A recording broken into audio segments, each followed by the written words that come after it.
there have been some interesting moments in this particular story of the G20 summit. Is Russia sending the Deputy Chief of Staff? What message do you think this is sending? A worrying message. And I think hosting a summit of this magnitude, it's a question of balancing. I think we've put a lot of focus on the United States, knowing quite well that the U.S. domestic politics based on Project 2025, MAGA, it's one that is not compatible with our own foreign policy and Africa's and the developing world. We have strategic partners on the other hand, such as members within BRICS, and Russia is an important. We have to ensure that we don't lose our closest friends while trying to reach to a country that does not really want the majority. The message is not really clear. I think the Russians should be able to explain why, but what we know is that there are ongoing negotiations at the advanced stage. On Ukraine, the message coming from Washington, and they could also be the question of how we've been relating with Russia.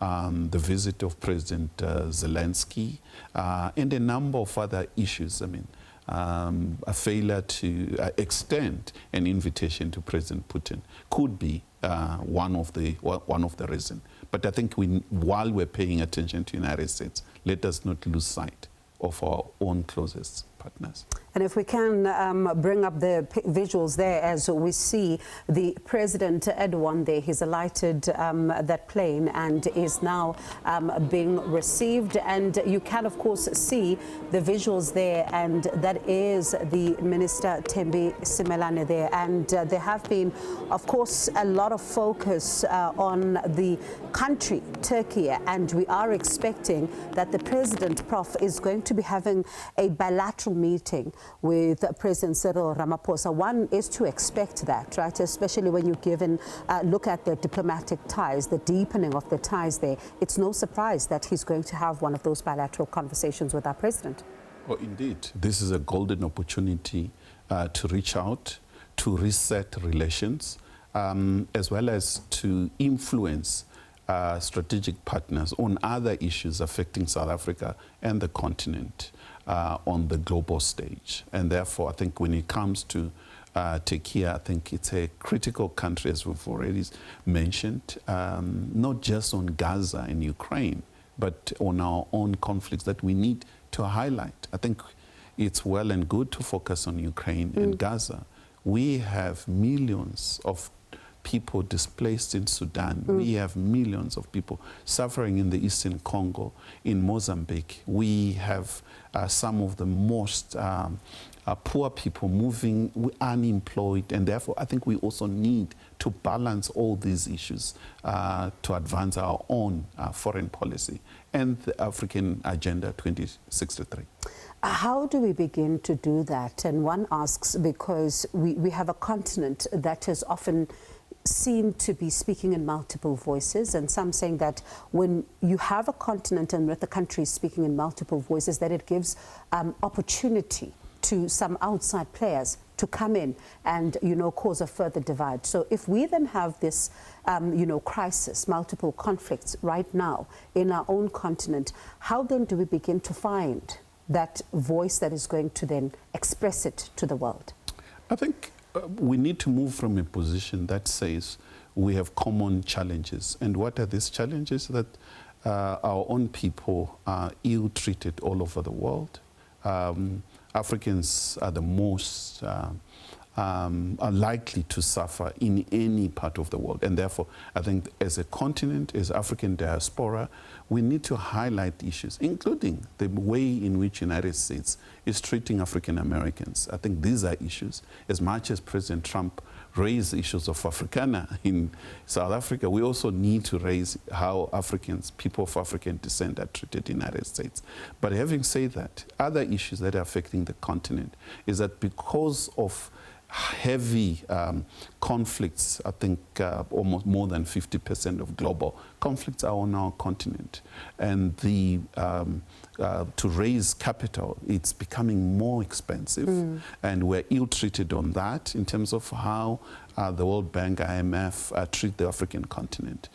But we are also having a problem in which even some of our friends coming in to take some of the most critical minerals in a manner that it is self-unethical, dumping weapons, encouraging conflicts, and to take advantage of the chaos that we have.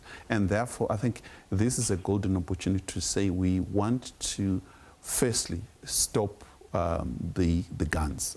We need to stop conflicts.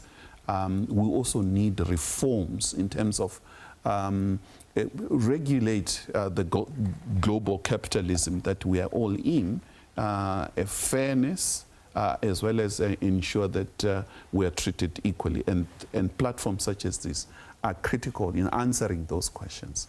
And when we then, you know, for example, right now, when we think of the B20, the B20 is focusing on this big push for the African Free Continental Trade Area. Now, it's critical, it's important, it needs to happen, and trade within African countries is critical.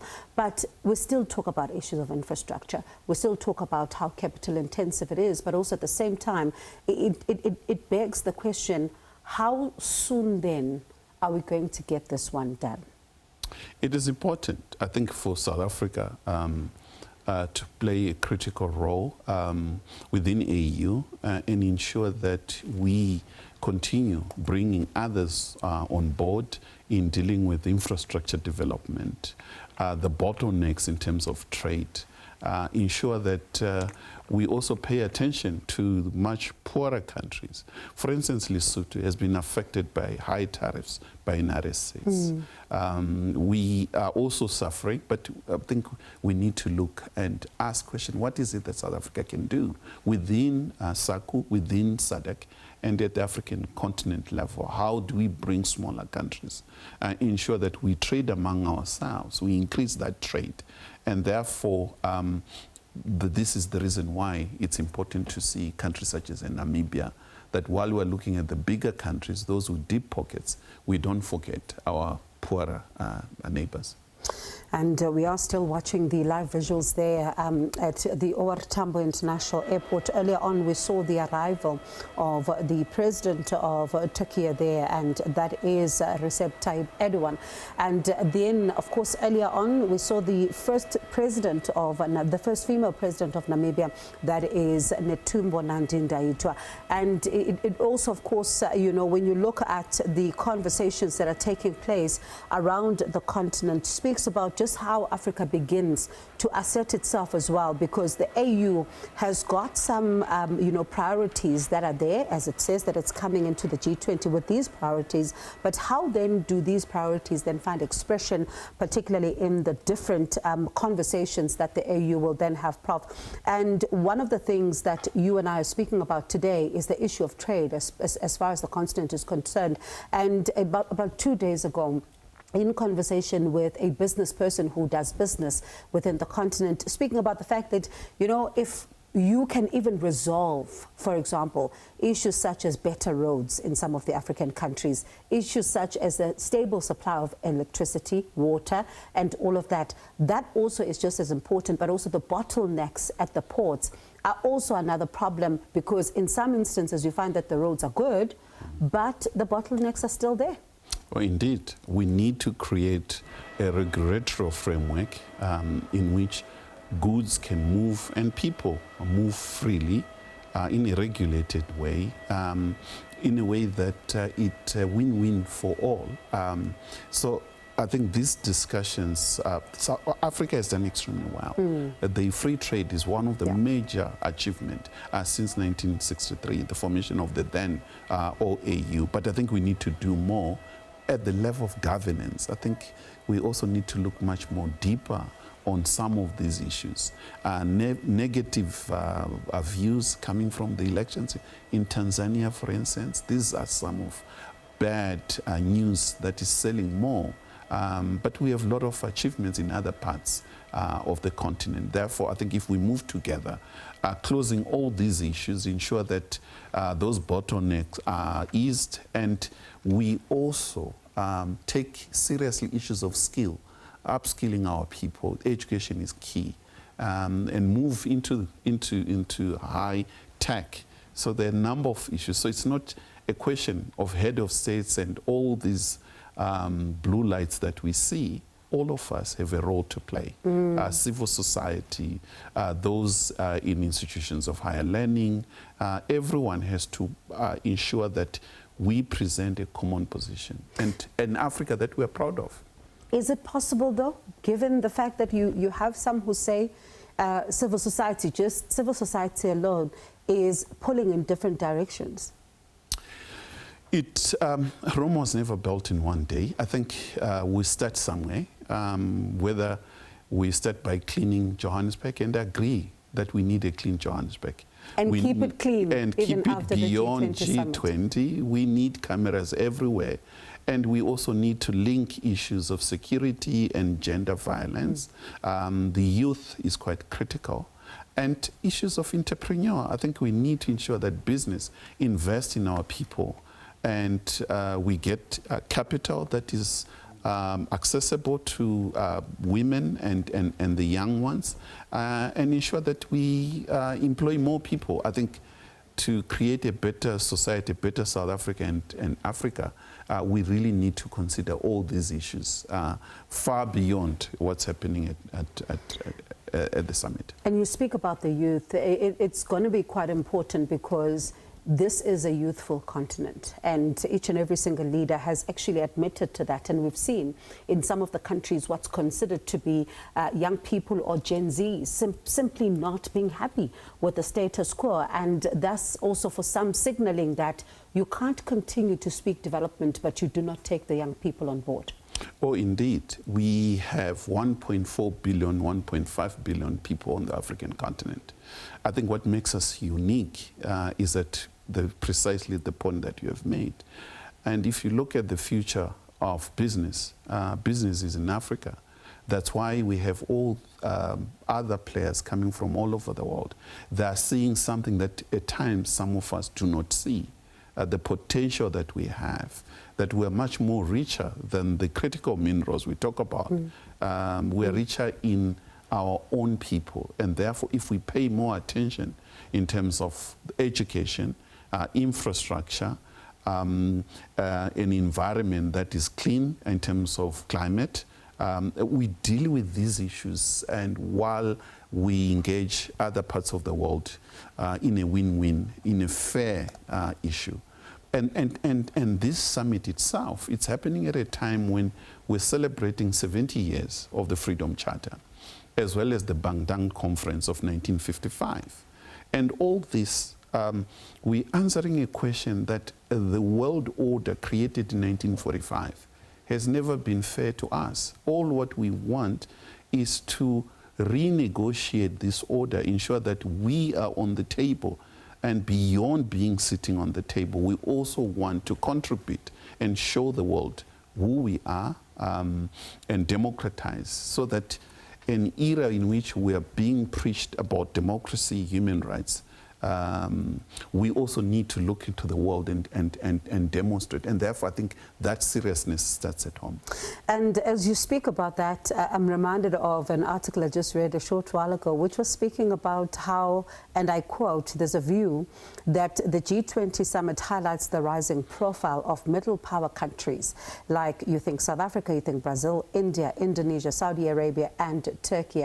And as some have said, is that when you think about the changing of the world order, you simply can no longer continue, as you say, leave developing countries behind, because the conversations has always been about how these developing countries are coming with a begging bowl, but now they've simply just found this power that they understand that they have.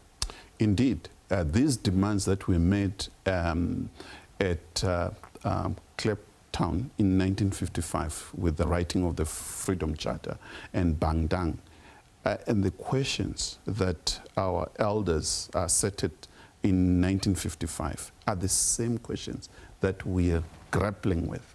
That United States, as it take the chair of the G20, it could not continue taking us back to 1945. The world is moving on. We are entering a multipolar world, and therefore the voices of majority women, the youth, Africa itself, will not be silenced by a leader or by fewer countries. In reality, we really do not need all these G, whatever number you put on G, whether it's G7 or G20 or BRICS, if we could just simply transform and ensure that there is democratization at United Nations, ensure that United Nations Security Council it's reformed, there won't be need for these blocks.